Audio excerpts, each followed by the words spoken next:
if your mind took instructions from you, would you create anxiety? No. So don't look for answers elsewhere, elsewhere, elsewhere. It is just that your own physiology and your psychological patterns not taking instructions from you.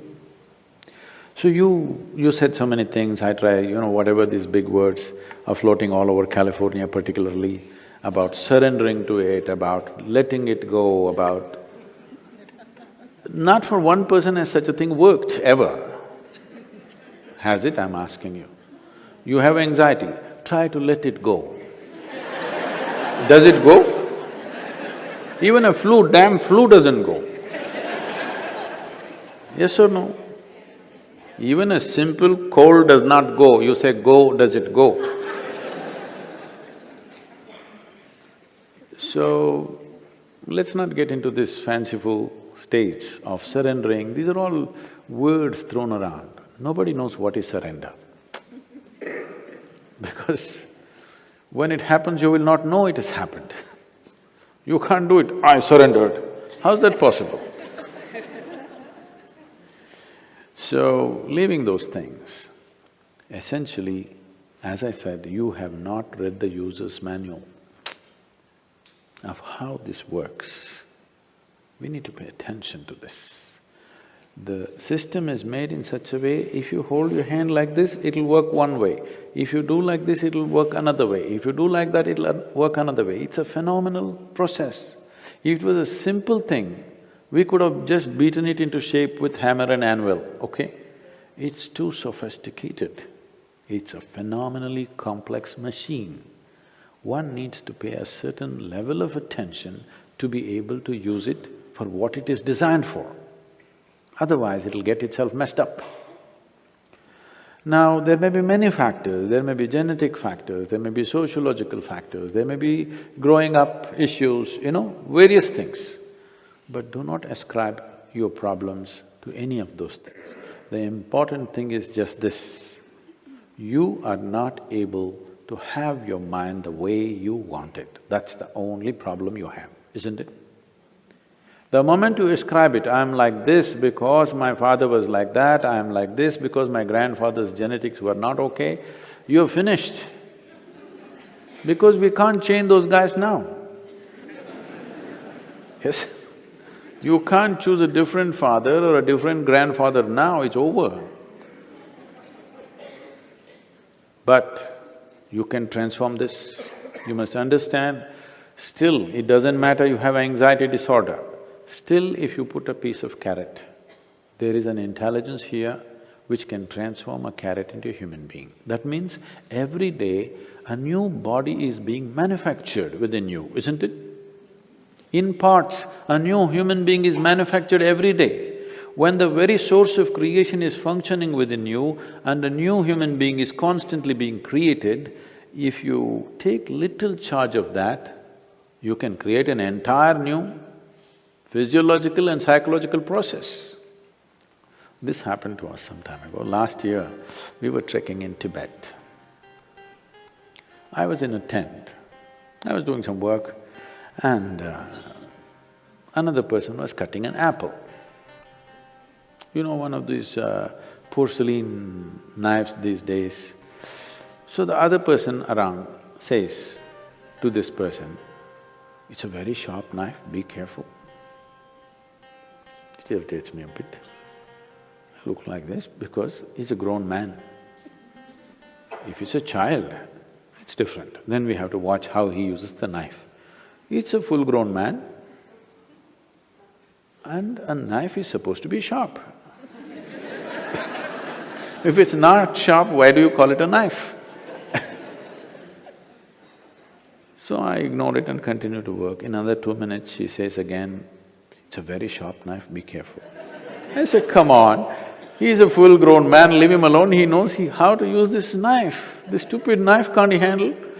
It's not some earth-moving machinery or spacecraft or something that he doesn't know how to handle. It's a knife." She says, "No, Sadhguru, it's a very sharp knife." All right. And I continue what I'm doing. In another 2 minutes, she whispers to him, please be careful, very sharp. And in another 2 minutes, he cuts his finger. Then I give up, okay. This is all that's happening. This is all that's happening with life. You have an intellect for which you don't have a stable enough platform. Or in other words, you have a sharp knife, a very sharp knife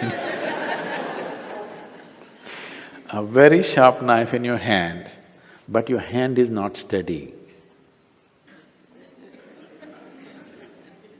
Please see, it's your own mind which is causing all this pain, isn't it?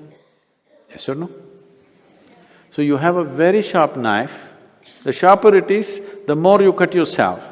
So we don't have to blunt the knife, we just have to have a steady hand, isn't it? Nothing has been done about that.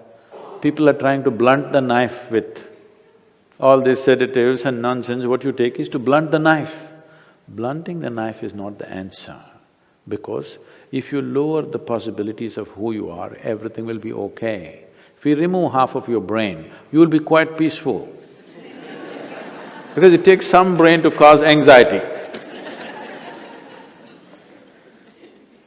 If we really remove half of your brain, you will be quite peaceful and you may even be happy, actually. Nothing bothers you. It'll be okay. All right? But that's not what we're looking for. What a human being is looking for is to become limitless in some way. And if this has to happen, you have to create a steady platform. Knife need not be taken away, knife need not be blunted. Only thing is, hand needs to be steadied, isn't it? No process to do that.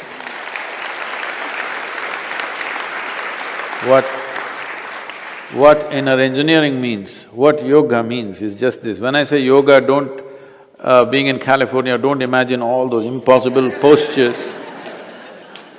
Yoga does not mean postures, yoga means union, okay? The word yoga literally means union. This is the first form of union. Your right and left. This is called as Pingala and Ida in yoga, the masculine and the feminine within you. Just put it together, just do the simple sadhana, all of you. If you can't do any other yoga, this much you can do, isn't it? What you do is something that concerns your life. It could be the sun coming up. Sun is coming up. Without sun coming up, you wouldn't exist on this planet, isn't it? The warmth of life is going on within you only because the sun comes up. Without the tree exhaling oxygen and you exhaling carbon dioxide for it and this exchange happening, you wouldn't be alive, isn't it? Like this, look at it, the food that you eat, the sun, the earth that you walk upon, air that you breathe, water that you drink, people who live around you, whatever, you choose anyone. Just do this, put your right and left together perfectly, not like this, not like this, perfectly, okay? Just look at something that really matters to you. Maybe the sun, maybe the sky, maybe the cloud, maybe a tree, maybe a person, maybe a child, an animal, it doesn't matter what. Just look at it, putting your hands together for 10–12 minutes at a stretch. You will see half your anxiety will start settling down. Because essentially the conflict is, there are two dimensions within you. I don't want to go into an elaborate description of this, because the yogic physiology goes elaborately into this. But to put it simply, even in modern medical science is telling you there's a right brain and a left brain, all right? Just put these two things together. Look at with utmost love and appreciation towards something that matters to you. It could be your wife, it could be your husband, it could be your child, a tree, a dog, sky, sun, moon, whatever. Every one of them are vital for your life, isn't it so? Yes? Whatever you can relate to. Putting these two things together, just look at them with utmost pleasantness that you can generate, recognizing how important they are for you. Many things will change. This is the first form of yoga. If I do this, it'll become difficult. And there are many ways to do namaskar, like this, like that, like that. This is the most simple thing. Start here, okay